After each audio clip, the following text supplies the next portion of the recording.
Assalamualaikum warahmatullahi wabarakatuh. Selamat berjumpa kembali dengan kami di kanal YouTube 1001 Ide. Pada video kali ini kita akan membahas mata pelajaran Ilmu Pengetahuan Alam atau IPA kelas 8 Sekolah Menengah Pertama, halaman 13, kurikulum Merdeka Belajar. Halaman ini dibahas pada semester yang pertama dan termasuk ke dalam bab yang pertama, yaitu pengenalan sel. Sebelum lanjut pada video pembahasan, kami mengucapkan terima kasih atas dukungannya terhadap perkembangan channel ini, yaitu dengan menekan tombol subscribe dan tak lupa untuk aktifkan tombol notifikasinya untuk mendapatkan informasi terbaru dari channel ini. Perhatikan pada halaman 13 pada bagian tabel. Berdasarkan gambar di atas beserta hasil pengamatan melalui mikroskop, kira-kira apa yang membedakan sel hewan dengan sel tumbuhan? Coba kalian isi tabel di bawah ini. Strukturnya, dari dinding selnya, sel hewan itu tidak mempunyai dinding sel, sedangkan sel tumbuhan itu mempunyai dinding sel. Kajian literaturnya adalah dari IPA Terpadu untuk SMP _MTS jilid yang pertama. Penjelasannya, dinding sel adalah bagian terluar dari sel tumbuhan yang berfungsi melindungi sel tumbuhan. Nah, jadi dinding sel ini hanya dimiliki oleh sel tumbuhan dan tidak dimiliki oleh sel hewan. Dinding sel hanya dimiliki oleh tumbuhan dan beberapa organisme bersel satu. Selain melindungi sel, dinding sel juga menjaga bentuk sel tumbuhan agar tidak berubah dan kaku. Selanjutnya yang kedua, sel membran. Sel membran pada sel hewan ada, pada sel tumbuhan juga ada. Kajian literaturnya adalah IPA Terpadu untuk SMP _MTS jilid yang pertama. Penjelasannya adalah sel membran dimiliki oleh sel hewan maupun sel tumbuhan. Sel membran berfungsi untuk mengontrol keluar masuknya bahan-bahan yang dibutuhkan oleh sel.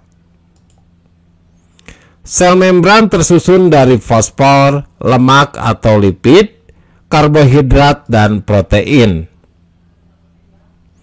Sel membran bersifat semi-permeable, artinya membran sel hanya dapat dilewati oleh zat-zat tertentu.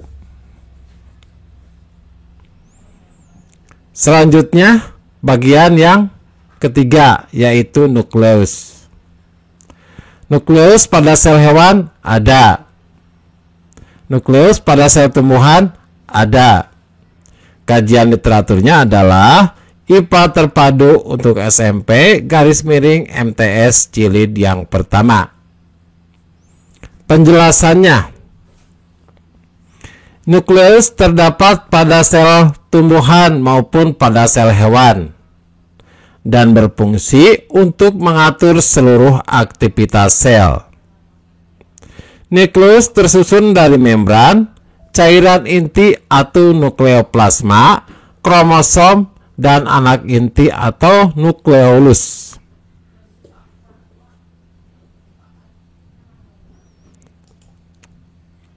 Selanjutnya adalah mitokondria. Mitokondria pada sel hewan ada, pada sel tumbuhan juga ada. Kajian literaturnya adalah IPA Terpadu untuk SMP _MTS jilid yang pertama. Penjelasannya, mitokondria yang terdapat pada sel hewan dan tumbuhan adalah bagian dari sel yang memproduksi energi. Energi tersebut melalui proses respirasi sel. Semakin aktif suatu sel, semakin banyak mitokondrianya. Jadi sel mitokondria ini terdapat baik di sel hewan maupun di sel tumbuhan.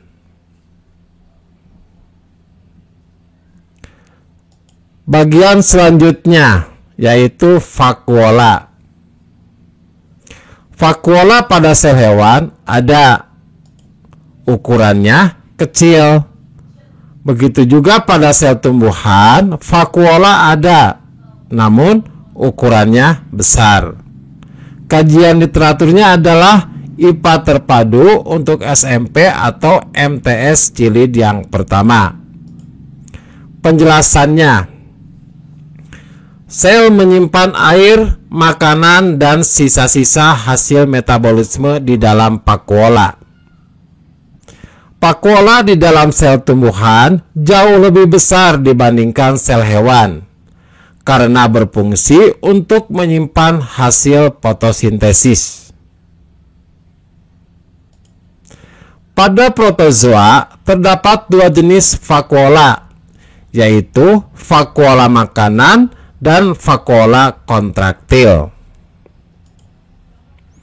Vakuola makanan berfungsi untuk mencerna makanan, sedangkan vakuola kontraktil berfungsi untuk mengeluarkan zat sisa dan mengatur keseimbangan air dalam sel.